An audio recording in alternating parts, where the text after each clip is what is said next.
Tener un tiempo de reflexión en la palabra de nuestro Señor. Estamos cerca de las fechas más importantes del año, en el sentido de que en nuestro corazón se alberga un sentimiento, un gozo, una esperanza, en función de tener interacción con la familia, compartir regalos, compartir algunos alimentos. Y aunque sabemos que Jesús de Nazaret no nació específicamente en estas fechas, hemos optado de manera correcta en aprovechar estas fechas para poder conmemorar el nacimiento de nuestro Señor Jesús de Nazaret. Sin embargo, el mundo solamente ve a Jesús como un pretexto para el desenfreno, el libertinaje, la diversión. Y en el mundo cristiano, aunque tenemos una mayor conciencia de lo que representa para nosotros la Navidad, Satanás es muy astuto y aquellas cosas que son buenas y legítimas las usa también muchas veces en nuestra contra. Por ejemplo, el trabajo. El trabajo es algo bueno, es legítimo. Eclesiastés dice que es don de Dios, pero a veces el trabajo, Satanás y nuestra propia naturaleza lo van a utilizar como un pretexto para no servir a Dios, para no asistir con el pueblo de Dios. Los hijos son una bendición, son regalo de Dios, pero también muchas veces los vamos a utilizar como una válvula de escape para no servir a Dios, para no hacer lo que a Dios le agrada. Y recordaremos las palabras de Jesús, quien le dijo a los fariseos sobre una situación muy similar: era necesario hacer esto sin dejar de hacer aquello. Hoy quiero que reflexionemos sobre el significado correcto del nacimiento de Jesús, o qué representa realmente para nosotros la Navidad. El nacimiento de Jesucristo es un acontecimiento importante, no solamente en el ámbito espiritual o religioso, ya que en gran parte del mundo la historia se divide a partir de su nacimiento, antes de Cristo y después de Cristo. Pero su nacimiento es importante por muchas otras cosas que me parece hemos ignorado en el mundo y también en la esfera de la fe cristiana. Vamos a dar lectura a Gálatas 4, del verso 4 al verso 7. Y vamos a responder a una pregunta a partir de este pasaje. ¿Qué nos enseña el nacimiento de Jesucristo? Más allá de la comida, los regalos, la interacción con la familia, más allá del espíritu navideño, ¿qué nos enseña la Biblia sobre el nacimiento de Jesús? Gálatas 4, versículo 4 al 7. ¿Lo tenemos? Pero cuando vino el cumplimiento del tiempo, Dios envió a su Hijo, nacido de mujer y nacido bajo la ley. ¿Juntos? Para que redimiese a los que estaban bajo la ley, a fin de que recibiésemos la adopción de hijos. Y por cuanto sois hijos, Dios envió a vuestros corazones el espíritu de su Hijo, el cual clama: Abba, Padre. Así que ya no eres esclavo, sino hijo. Y si hijo, también heredero de Dios por medio de Cristo. ¿Qué nos enseña el nacimiento de Jesús? Muchas cosas. Pero a partir de este pasaje vamos a extraer al menos 4 cosas fundamentales sobre lo que significa o lo que significó el nacimiento de Jesús de Nazaret. Pablo está tratando con una comunidad de iglesias en una región conocida como Galacia. Y estas iglesias están sufriendo mucho de una herejía, la primer herejía en el cristianismo. Se conoció como la herejía judaizante, que enseñaba que era necesario que los cristianos, aparte de su fe en Jesús, se circuncidaran y guardaran la ley de Moisés. En síntesis, Pablo les enseñará que ni podemos ser salvos por medio de la ley, ni podemos agradar a Dios y vivir nuestra vida en base a la ley. Y entonces en el capítulo 4, versículo 4, Pablo introduce un evento histórico, porque hay que mencionarlo así. El nacimiento de Jesús no es una fábula, no es un mito, es un acontecimiento histórico en tiempos de Octavio Augusto, en una región específica que fue Belén de Judea, y estamos hablando de un acontecimiento que marca la historia de la humanidad. Entonces Pablo les dice en el verso 4, pero cuando vino el cumplimiento del tiempo, Dios envió a su Hijo, nacido de mujer y nacido bajo la ley. ¿Qué nos enseña el nacimiento de Jesús? Número 1, el cumplimiento del tiempo de la llegada de un Salvador. Tal vez para nosotros no tiene mucha relevancia hablar del cumplimiento del tiempo en relación al nacimiento de Jesús, porque para nosotros eso ya ocurrió. Para nosotros la fe en Dios ha sido muy fácil, muy digerible, porque hemos nacido en una época en la cual todo lo que Dios prometió y todo lo que Dios profetizó en las escrituras antiguas ya se cumplió. Y por eso para nosotros no tiene mucha relevancia. Pero para los cristianos del primer siglo, que estaban frescos en cuanto a los acontecimientos, estas palabras son un refrigerio. Cuando vino el cumplimiento del tiempo. Dios en el Antiguo Testamento profetizó a través de los santos hombres de Dios que a pesar de que el mundo había caído en pecado y estaba sumido en la miseria, ese mismo día que Adán y Eva pecaron, Dios les prometió que vendría un Salvador nacido ¿de qué? De una mujer. El texto es Génesis 3:15. Dios le dice a Satanás, y pondré enemistad entre ti y la mujer. Entre Satanás y la mujer siempre va a existir un conflicto, no entre todas las mujeres, sino entre Satanás y aquellas mujeres que formen parte de la línea de candidatas a dar a luz al Salvador. Eva, Sara, las esposas de los patriarcas, las mujeres israelitas. Y por eso siempre vemos a Satanás, simbolizado por ejemplo en Apocalipsis 12 como un dragón que está parado frente a la mujer para devorar a su hijo tan pronto como naciese. Por eso vemos a Faraón quitándole la vida al fruto de la mujer israelita en tiempos de Moisés. Por eso vemos a Herodes asesinando a los niños. Pondré enemistad entre ti y la mujer. Pero el texto también dice, y pondré enemistad entre tu semilla y la semilla suya. Es decir, tanto Satanás tendrá una descendencia como la mujer tendrá una descendencia santa.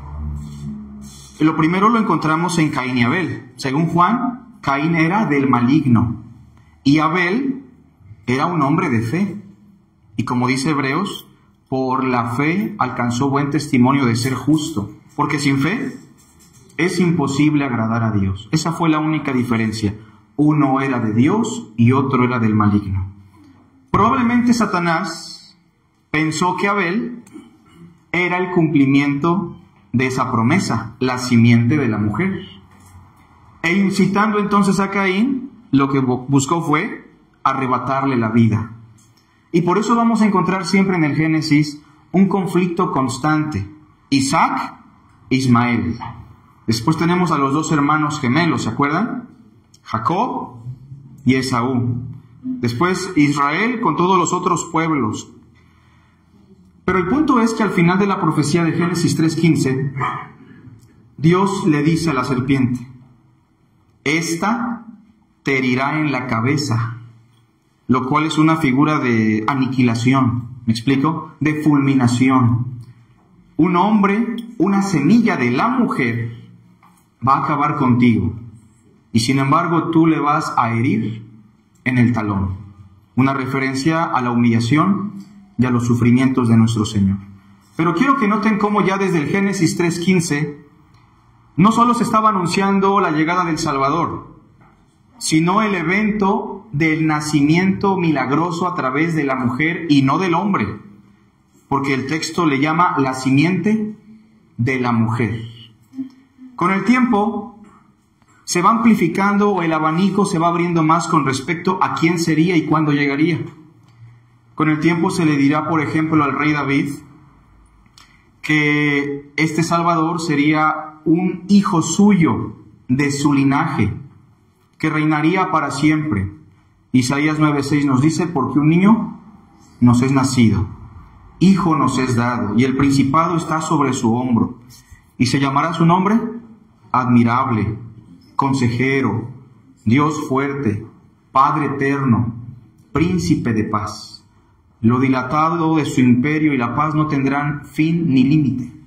Se va a sentar sobre el trono de su padre David, disponiendo de él para siempre. También Isaías 7:14 dirá: el Señor mismo les dará una señal. He aquí que la Virgen concebirá y dará a luz un hijo. Y unida a esas profecías, Daniel dirá incluso la época en la que llegaría el Salvador.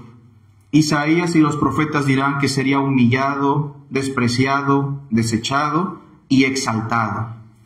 Y lo que nos enseña Gálatas 4:4, si ponen atención, es que Dios cumplió sus promesas irrumpiendo en el tiempo. Yo quiero que note eso, hermanos. Dios es eterno. Para Dios el tiempo no es una limitante. El tiempo es creación de Dios, ¿me explico? Pero Dios es eterno. Para Dios un día es como 1000 años y 1000 años como un día. Pero es un acto de amor, es un acto de humillación que el eterno Dios irrumpa en la brecha del tiempo para cumplir sus promesas. Repito, ¿qué nos enseña la Navidad? El cumplimiento del tiempo de la llegada de un Salvador. ¿Qué esperamos? No esperamos nada en cuanto al Salvador, porque el Salvador ya vino. Jesús inició su predicación así: el tiempo se ha cumplido y el reino de Dios se ha acercado. Arrepiéntanse y crean en las buenas nuevas. Dios cumplió sus promesas, todo se cumplió. Lo único que esperamos es que regrese por segunda vez. Pero si algo debemos destacar de la Navidad es que la palabra de Dios se ha cumplido. Jesús dijo: se ha cumplido todo lo que está escrito de mí en la ley de Moisés, en los salmos y en los profetas. Las escrituras dan testimonio de mí. Pero noten lo que dice el verso 4 después. Pero cuando vino el cumplimiento del tiempo, Dios envió ¿a quién? A su Hijo. Es curioso que Pablo use el título Hijo de Dios. No sé si usted sepa que la expresión Hijo de Dios se empezó a utilizar en la época del rey David. Por ejemplo, el Salmo 2 es la primer mención en la escritura de el Salvador como Hijo de Dios.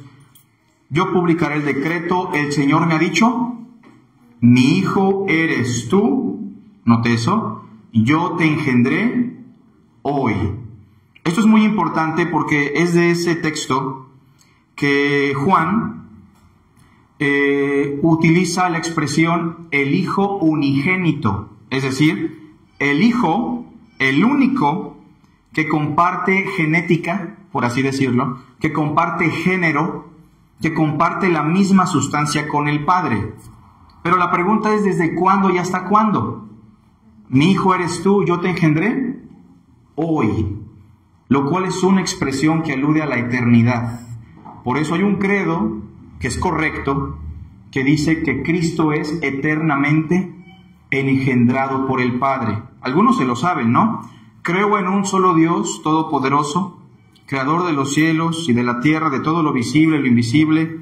Creo en un solo Señor Jesucristo, y por ahí dice, engendrado, no creado. ¿Qué significa eso? De la misma naturaleza del Padre. ¿Desde cuándo? ¿Y hasta cuándo? Hoy.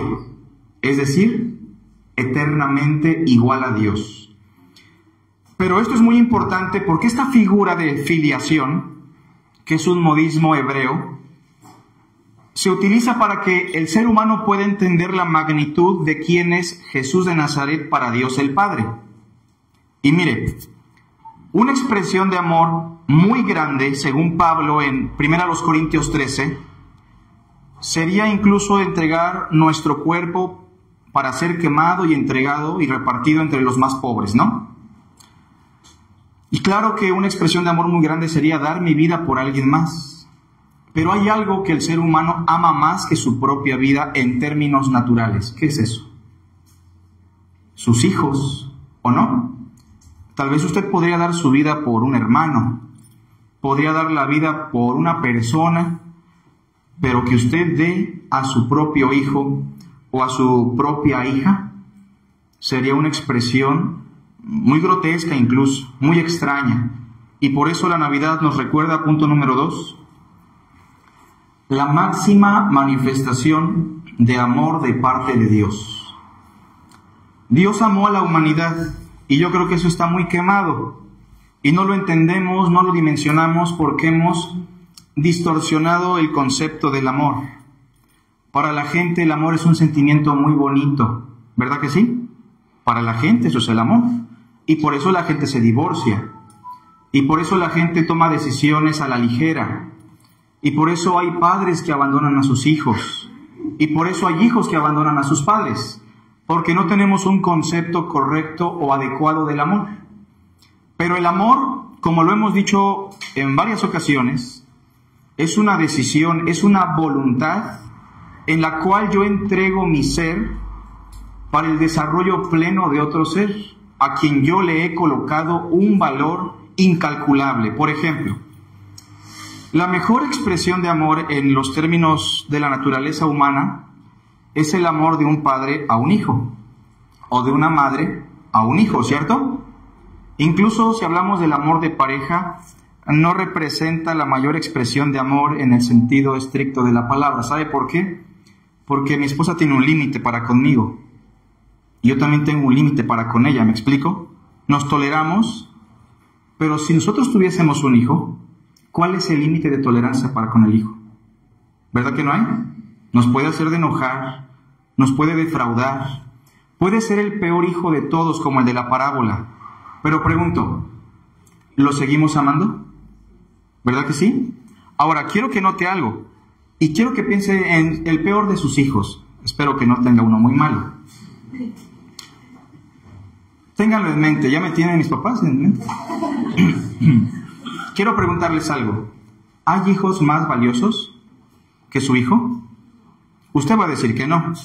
Pero si fuéramos crudos, realistas, y comparamos el intelecto, la educación, la disposición, su diligencia, su disciplina, sus modales, incluso su físico, ¿hay hijos más capaces, más bonitos que los suyos, sí o no? Usted va a decir que no. Pero ¿sabe por qué usted a su hijo, a su hija lo ve así? Como invaluable, irreemplazable. ¿Sabe por qué? Porque usted decidió, desde que usted supo que iba a tener un bebé con su esposa, con su esposo, usted decidió colocarle un valor muy especial. ¿Lo decidió o no? fue una decisión. Entonces yo les pregunto una cosa. ¿Los seres humanos somos valiosos realmente? Si pensamos en lo que la Biblia dice del ser humano, con respecto a su naturaleza, con respecto a sus acciones, dice la Biblia que somos detractores, aborrecedores de Dios, que nuestro corazón está de continuo solamente al mal, que somos hijos depravados según Isaías capítulo 1, que bebemos la iniquidad como si fueran vasos de agua, o Job dice, ¿cómo se justificará el hombre para con Dios? ¿Y cómo será limpio el que nace de mujer? He aquí ni en los ángeles confía, cuánto más el hombre que es abominable y vil y semejante a un gusano, y el hijo del hombre también gusano. Yo les vuelvo a hacer la pregunta, ¿realmente el hombre es valioso? Fíjese que no. El hombre no es valioso. Hagamos una distinción. Dios decidió colocarnos valor. Es diferente, ¿no? Somos valiosos porque Dios decidió colocarnos valor. ¿Me explico?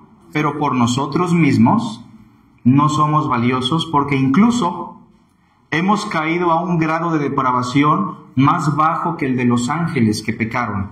Porque aún los demonios creen y tiemblan. Pero el ser humano ha llegado a un nivel en cuanto a Dios, declarando, por ejemplo, como dice el Salmo, dice el necio en su corazón, no hay Dios. ¿Me explico? Somos valiosos porque Dios nos colocó valor, porque Dios nos hizo a su imagen y semejanza y decidió amarnos. Y la Navidad nos recuerda que la venida de Jesús es la máxima manifestación de amor de parte de Dios. Cuando Cristo vino al mundo, hermanos, no piense usted que la humillación inició con la crucifixión. La humillación y el amor de Dios iniciaron desde el momento en el que el eterno Dios, Cristo que nunca cambia, decidió hacerse finito, decidió interactuar en la esfera del tiempo. Cuando el Creador, Jesús de Nazaret, quien por todas las cosas fueron hechas, decidió hacerse criatura. El dador de la vida quiso experimentar la muerte, lo cual nos lleva, según Gálatas 4:4, a un tercer punto. La Navidad no solamente debe recordarnos que Dios ha cumplido sus promesas, no solamente debe recordarnos que Dios nos amó y que esa es la mayor expresión de amor más allá de la comida, el clima, la salud. Cristo es el mayor regalo de amor de Dios. Pero en tercer lugar, la Navidad nos debe recordar la humillación de nuestro Creador. Dios el Todopoderoso se humilló. ¿En qué momento? Desde el momento que decidió salvar al hombre, Él ya se estaba humillando. Desde el momento que tuvo que adecuarse al lenguaje humano para podernos transmitir la verdad. Desde el momento que decidió que su Hijo, el Creador del universo, iba a nacer a través de una jovencita llamada María, y su padre adoptivo iba a ser un pobre carpintero que no tenía capacidades, que no tenía las habilidades para poder instruir al Salvador, al Creador. Y yo quiero que piensen eso. ¿Quién era María realmente? ¿Quién era José? José era un hombre común y corriente, con un oficio muy sencillo, y fue el único ser humano en la historia que instruyó a Jesús de Nazaret. ¿Se ha puesto a pensar en eso? Es un acto de humillación porque, mire, para empezar, volverse carne, que Dios se haga carne, es humillante. Usted no se ve humillante cuando se ve a sí mismo, ni yo me veo humillante, porque ya nos adaptamos. Pero la Biblia dice en Filipenses 3:21 que nuestro cuerpo es humillante. ¿Me explico? Nuestra condición es finita, es completamente miserable. Por eso hay resurrección, porque esta condición temporal es muy miserable. Pero Dios se humilló en Cristo a través de dos cosas. Vea el versículo 4. Pero cuando vino el cumplimiento del tiempo, Dios envió a su Hijo, como dice, nacido de mujer. Inciso A, la humillación tiene que ver con la encarnación. Dios se humilló cuando se encarnó. Cuando un bebé va a nacer aquí en la iglesia, me he dado cuenta que los papás dicen, vamos a buscar al mejor ginecólogo, el que esté dentro de nuestras posibilidades, pero lo mejor dentro de nuestras posibilidades. Le compran ropita, hace rato hablaba con Abraham, ¿no? Incluso hasta buscan el color, la cuna, ya están comprando hasta los pañales, las toallitas. Pero quiero preguntarles, ¿cómo preparó Dios el nacimiento de su hijo? ¿En qué condiciones nació? ¿Eran de dinero sus papás? ¿Tenían un doctor ahí a la mano? ¿En dónde nació? En un pesebre. ¿Se ha puesto a pensar en los olores de ese lugar? El frío que pasaron probablemente. Ahora, Adán, el primer Adán llegó a este mundo, o más bien fue creado en este mundo, pero el mundo en el cual vivió Adán, ¿cómo era? Era un paraíso, ¿cierto? Era un lugar hermoso. Y el segundo Adán viene a un mundo lleno de hostilidad, siendo perseguido ya desde su nacimiento por Herodes. ¿Me explico? Siendo humillado por nacer en una familia muy pobre que dio la ofrenda más sencilla de todas.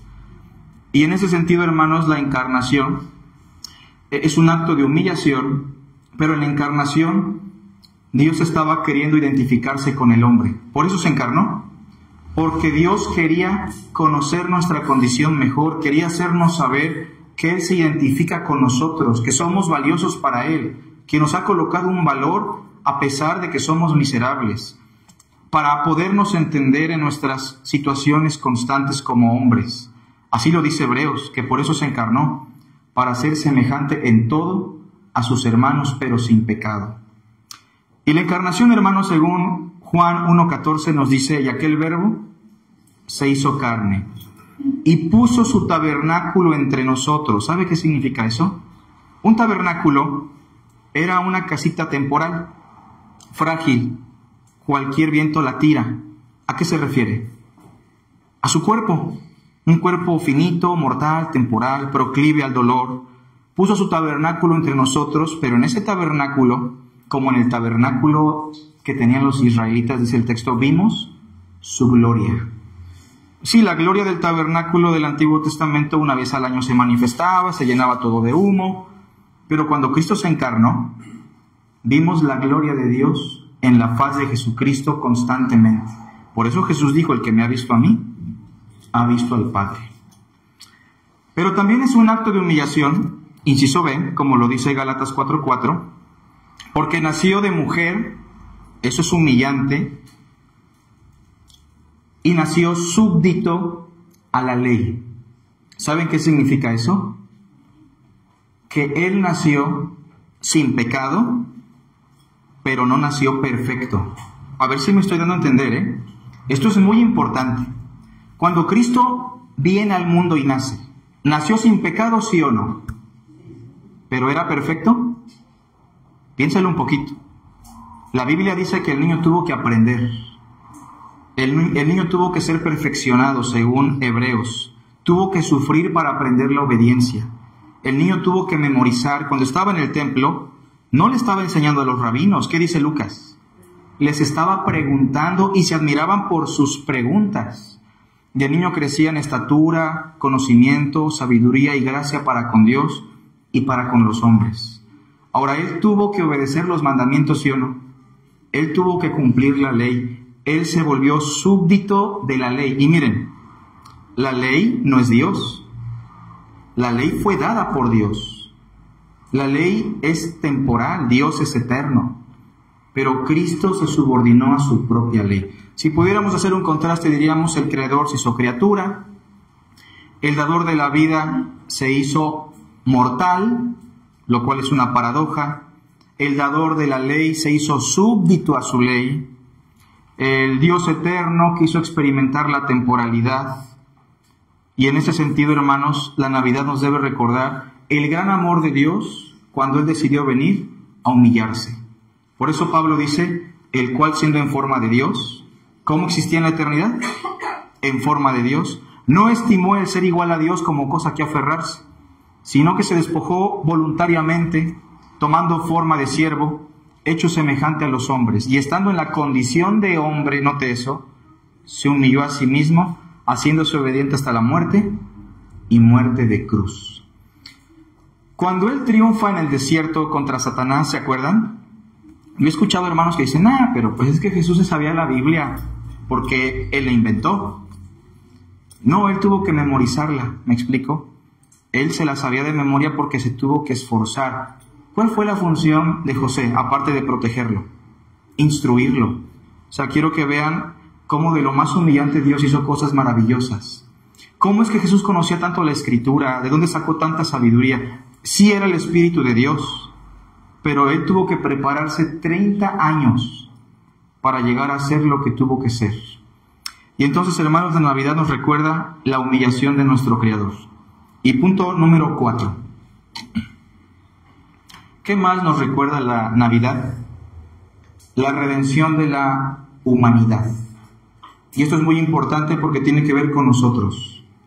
Vea conmigo Gálatas 4, versículo 4 en adelante. Pero cuando vino el cumplimiento del tiempo, Dios envió a su Hijo nacido de mujer y nacido bajo la ley, súbdito a la ley. Todos juntos. Para que redimiese a los que estaban bajo la ley, a fin de que recibiésemos la adopción de hijos. Vamos a señalar dos cosas. Cuando hablamos de redención, estamos hablando de salvación.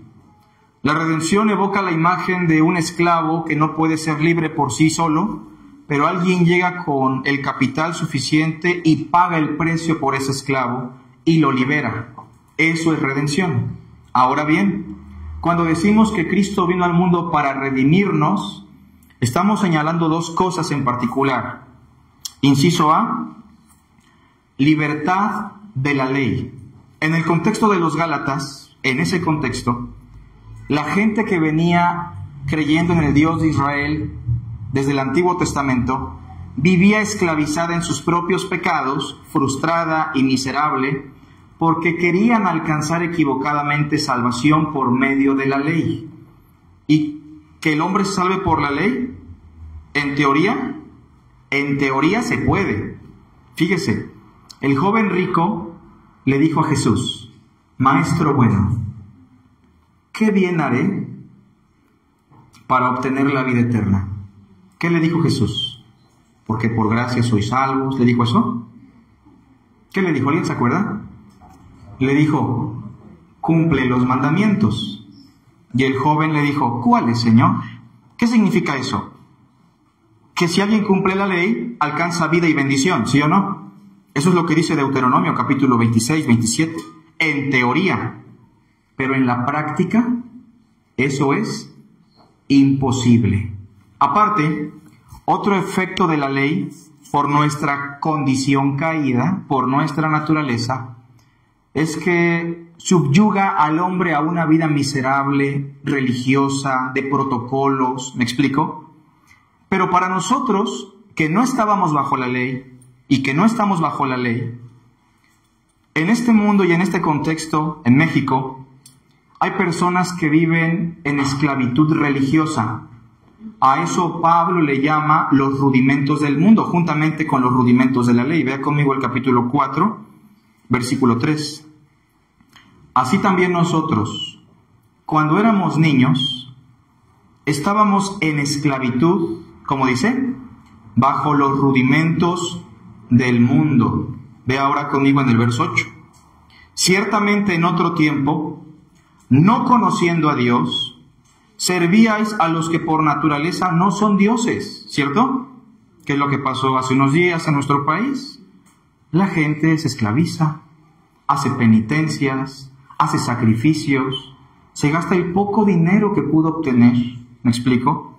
Pero en el mundo cristiano o en la esfera del mundo cristiano latino pasa algo similar. Pactamos con Dios con nuestros diezmos, no comemos 2-3 días para ver si Dios nos da un trueque por ahí que nos beneficie.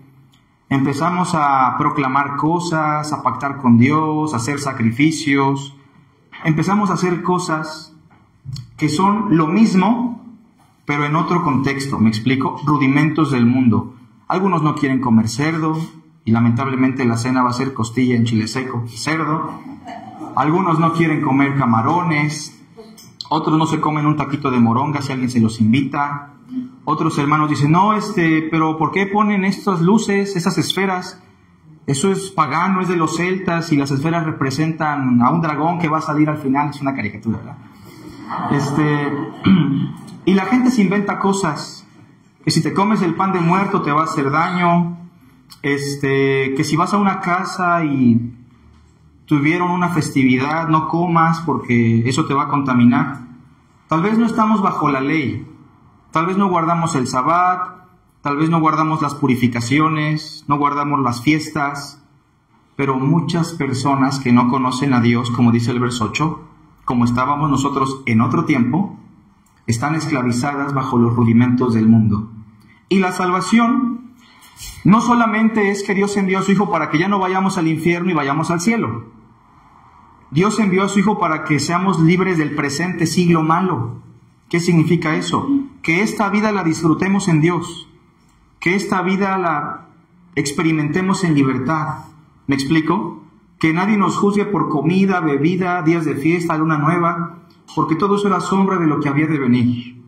Que consideremos que la redención es ser libres del pecado y ser libres de los rudimentos de este mundo. Por eso diremos en el inciso A que es libertad de la ley, pero también es libertad de los rudimentos de este mundo. Pero inciso B, como lo dice el verso 6, por cuanto sois hijos, Dios envió a vuestros corazones el Espíritu de su Hijo, el cual clama, Abba, Padre. Eso significa, Abba, significa Padre, nada más. Así que ya no eres esclavo, sino hijo. Inciso B, adopción por el Espíritu Santo. Adopción, mire, hace rato decíamos que Jesús es el Hijo de Dios. ¿Cuántos hijos tiene Dios?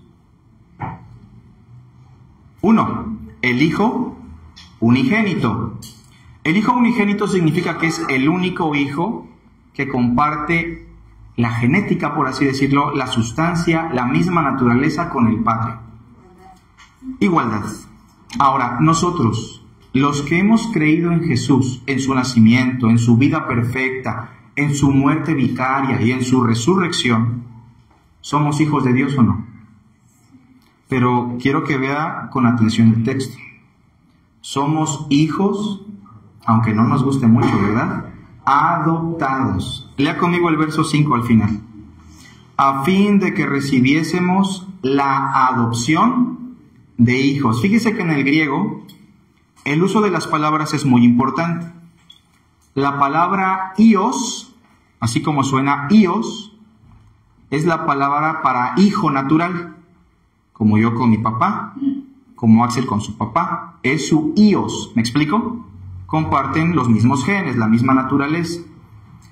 Pero hay otra palabra griega que es la palabra teknon, que se usa para hablar de hijos que tienen los mismos derechos legales que el hijo natural, pero que son hijos adoptados. Adivine cuál somos nosotros. Somos teknon. Somos hijos por adopción. ¿Pero en qué momento Dios nos adoptó? En el momento que nosotros colocamos nuestra fe en Jesús de Nazaret. Por ejemplo, si ven conmigo el versículo 26 del capítulo 3 en Gálatas. ¿Lo tenemos? Pues todos sois hijos de Dios. Ahora, todos, hay que entenderlo con la frase completa, vean.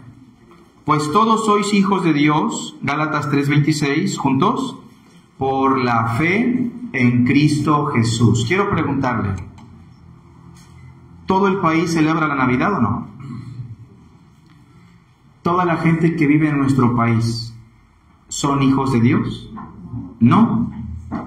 Quien no tiene a Cristo, quien no ha colocado su fe en Cristo, la Biblia lo califica como creación de Dios, imagen de Dios, y la expresión más grotesca, ustedes son de su padre, el diablo, y por eso los deseos de su padre quieren hacer. La humanidad solo se divide en dos grupos, los hijos de Dios y los hijos del maligno. El que conmigo no recoge, dijo Jesús, desparrama, no hay un punto neutral. Si usted está aquí hoy y usted dice, pues a mí me gusta mucho la Navidad, yo respeto mucho a Jesús, yo lo admiro incluso porque fue un gran hombre revolucionario, un gran iluminado, Hace muchos años hubo un hombre como usted llamado Nicodemo que le dijo: Maestro, sabemos que has venido de parte de Dios, porque nadie puede hacer estas señales que tú haces si Dios no está con él. ¿Lo admiraba o no? Lo respetaba, lo reconocía. Pero Jesús le dijo: si no naces de nuevo, no puedes entrar en el reino de Dios. Y hoy le decimos lo mismo. Dios no quiere que en usted habite el espíritu de la Navidad, aunque algunos se enojen, ¿verdad? Lo que Dios quiere es que el Espíritu Santo habite en su corazón en esta Navidad. Vea lo que dice el versículo 6. ¿Cómo llegamos a ser hijos de Dios? Por la fe. Cuando nosotros ponemos la fe en Jesús, ¿qué ocurre? Vea el verso 6. 4:6. Y por cuanto sois hijos, o sea, cuando creemos, ¿no? Mas a todos los que le recibieron, es decir, a los que creen en su nombre, les dio potestad de ser hechos hijos de Dios. Dice el verso 6, Dios envió a vuestros corazones, ¿qué? El espíritu de su Hijo. Y por ese espíritu, ahora ¿cómo vemos a Dios? Como nuestro Padre. ¿Y qué va a sentir usted cuando recibe el espíritu? ¿Un calorcito? ¿Un brinquito? ¿Va a caer al suelo? ¿Qué va a sentir usted? Tal vez no va a sentir nada, pero lo que sí va a experimentar es una transformación de vida. Lo que sí va a experimentar es hambre por la palabra, como un niño recién nacido que busca la leche. Lo que sí va a experimentar va a ser reverencia, temor a Dios, hambre por Dios, porque todos los seres humanos tienen necesidad de Dios, ¿sí o no? Pero no todos tienen hambre de Dios, tienen necesidad de Dios. ¿Y cómo la canalizan esa necesidad? Diversión, adicciones, relaciones ilícitas, ¿me explico? Pero alguien que nace de Dios, que tiene su Santo Espíritu, va a ser transformado. Si hoy usted está aquí y dice: yo la verdad no conozco a Jesús, y yo quiero que Cristo more en mi corazón, yo quiero ser hijo de Dios, déjeme decirle que usted no tiene que hacer nada, porque Cristo ya lo hizo todo, murió y resucitó. Pero si usted hoy coloca su fe en Jesús de Nazaret, su Santo Espíritu vendrá a morar en el corazón y lo va a constituir en hijo de Dios. ¿Y cómo termina el versículo 7? ¿Lo podemos leer juntos, por favor? Gálatas 4:7. ¿Lo tenemos? Dice así, fíjense. Así que ya no eres esclavo, ¿cierto? ¿Podemos comer costillita de puerco? ¿Sí o no? ¿Hay problemas si alguien pone un arbolito de Navidad? Que todavía hay hermanos, ¿no? Que dicen: no, hermano, es que, ¿por qué ponen esas cosas? Por ahí se mete el diablo a la iglesia, ¿verdad? Ya no somos esclavos, sino que hijos. Y si somos hijos de Dios, también herederos de Dios por medio de Cristo. ¿Saben quién ganó todo? Cristo. Pero los mismos derechos y todo lo que Cristo ganó como hijo de Dios nos pertenece también a nosotros, ¿sí o no? Alguien dirá: pero no hicimos nada. Bueno, eso se llama gracia de Dios. Que Dios en Cristo nos ha dado todas las bendiciones, todas las cosas. ¿Tenemos garantizada resurrección, sí o no? Una habitación celestial. Tenemos garantizada una existencia sin la presencia del pecado. Y tenemos garantizada una vida aquí de plenitud por la guía del Espíritu de Dios. Hagamos una oración y terminemos con nuestro servicio.